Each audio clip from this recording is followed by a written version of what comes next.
starting this video, I want to show you guys two pictures. Here's the first one, and here's the second one.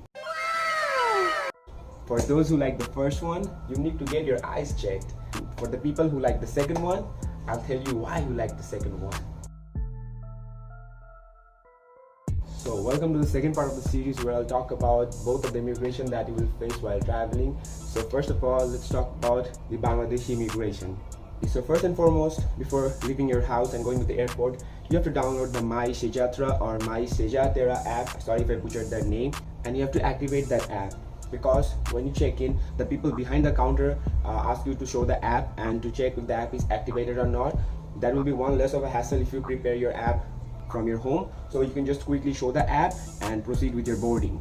So after receiving your boarding pass, next you have to cross the immigration. So I want to talk about some important facts that you have to keep in mind while facing the immigration officer. So first and foremost, if you are a first time traveler or a new student like me, don't get afraid, don't get nervous, keep the stress level low, because the immigration officer will definitely give you some para, if you know what I mean. You have to represent yourself very confidently, keep your posture tight, and you have to be very loud and clear with your voice. And don't be like, huh?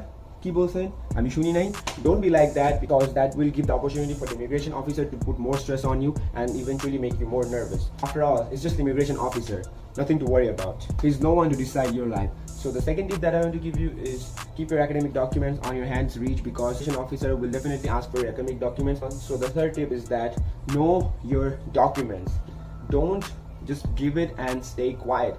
Know your documents, try to provide information about your documents, try to give the address of institution, the year in which you gave the exam, the month, and if you have additional backing documents of your certificates and mark sheet, also provide them. That will just make your foundation more strong. That will increase your impression on the immigration officer that yes, this person is a genuine student. So after you have successfully answered all the questions, they will just put some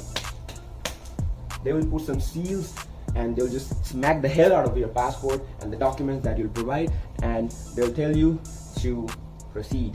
You should feel like the luckiest person in the world, because you have successfully completed the Bangladeshi immigration, the most jhabala marka, the most para marka, the most hassle-some immigration. Thought the Bangladeshi immigration was one of the worst maintained and worst regulated immigration system in the world. And moreover, when you're crossing the Bangladeshi immigration, you will be in a constant state of fear, because you have to face people like this,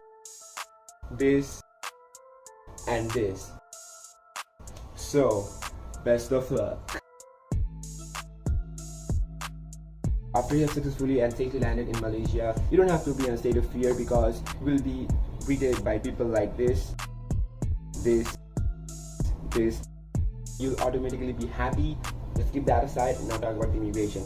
For me, Malaysian immigration was one of the smoothest immigration that I've faced. So after that, you have to go straight to the student immigration office, where you will be greeted by beautiful Malaysian female officers. Then just provide your EMGS approval letter, your visa approval letter, and your permission to enter Malaysia. They'll just smile at you, they'll just laugh at you, and they'll just gently, and not like the immigration officer in Bangladesh that was being like, she will just gently do like this, and this, and return your passport and your documents with a nice smile. Okay, after that, you have successfully landed in Malaysia. See, the Malaysian part was so short that I think it's less than under 1 minute, because the immigration process was actually under 1 minute. So I was baffled by the immigration system and their efficiency, because there were no type of hassle compared to Bangladesh. There were no external pressure, or they didn't stress me out. They were very cooperative with me.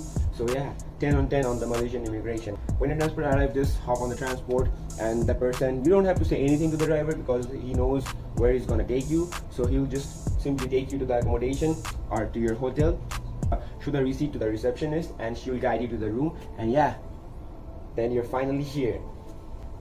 I'll suggest you, first of all, sleep for 5 to 6 hours. I didn't rest, I was just too excited. Yeah, now I'm suffering because I have messed up my sleep pattern. That's pretty much it for this video. Part 3 will be some general FAQs related to studies in Malaysia. Don't forget to like, share, and subscribe to this channel, and yeah, see you in the next one.